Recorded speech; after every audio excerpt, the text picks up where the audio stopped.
শুনে এই কিন্তু কঠিন কঠিন জিনিস কথা। হ্যাঁ, একটু ওয়াজ করো, ওয়াজ করতে পারো নাকি দেখি তো একটু। একটু শোনাও তো, একটু ওয়াজ শোনাও দেখি। এই সবাই বলেন মারহাবা। এ তো শিশু বক্তা দেখা যায়, বলো। একজন পুরুষ তার স্ত্রীকে অত্যন্ত ভালোবাসতেন, অত্যন্ত সুন্দরী মহিলা। একদিন স্ত্রী মারা গেল, স্বামী সহ্য করতে পারে নাই। স্বামী তার স্ত্রীর কবরের পাশে দাঁড়ায় দাঁড়ায় কান্দে, বৈশা বৈশা কান্দে। সকালে যায় আসর পর্যন্ত বসে বসে কান্দে। লোকজনে বলে, ভাইয়ের কান্দে লাভ কি? বিবি তার ফিরে আসবে না। কই না রে ভাই, আমি আমার বিবির অত্যন্ত ভালোবাসি, স্ত্রীর মায়া আমি বলতে পারি না। মারহাবা। একদিন ইসার সালাম মহিলা রাস্তা দিয়ে যাইতাছিল, দেখে একজন পতি কবরের পাশে দাঁড়ায় দাঁড়ায় কাঁদতেছে।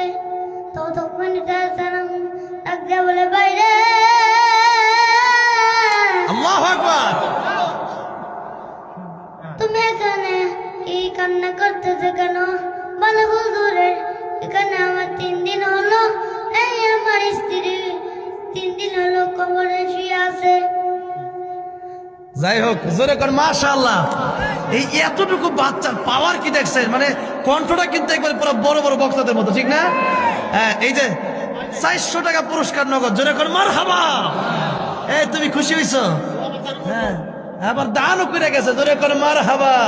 তা আমার সে বড় বক্তা দেখা যায়, আমার সে বড় পড়াই দিলাম তোমাকে। মাশাআল্লাহ, প্রথম এসে দেখলাম এখানে। তোমার আব্বা আছে ও বাড়ি? ও এখানে এখানে পড়ে নাকি? এখানে একলাই আসছো? না, ওই যে আমার মামা আছে। ও মামা আছে। হ্যাঁ, ওকে কিন্তু ভালো মেধাবী, ওকে খুব ভালোভাবে পড়াতে হবে ইনশাল্লাহ, ঠিক আছে? ইনশাল্লাহ আগামীতে ইনশাল্লাহ আপনাদের এই এলাকার কিন্তু শ্রেষ্ঠ সন্তান হবে ইনশাল্লাহ। এটা মনে করেন যে একটা গাছে ফল কেমন ধরে, একটা ফল ধরলেই কিন্তু বোঝা যায়। মাশাল্লাহ, ওরে এই বয়সেই মানে যেই একটা অঙ্গভঙ্গিমা, যেই স্টাইল এবং যে সাহস আপনাদের সামনে যে বলে ফেলছে, কিন্তু বিরাট ব্যাপার। আল্লাহর নাম কি? মাহবুব। ও ইনশাল্লাহ বড় বক্তা হবে ইনশাল্লাহ। আজকে বলে দিয়ে গেলাম, ইনশাল্লাহ আল্লাহ যদি বাঁচায় রাখে ইনশাল্লাহ অনেক বড় একজন আলোচক হবে ইনশাল্লাহ। তবে তার বাবা মাকে, তার মামা যারা আসছেন, বলুন ভালো করে পড়ান ইনশাল্লাহ, ভালো একজন আলেম বানান ইনশাল্লাহ।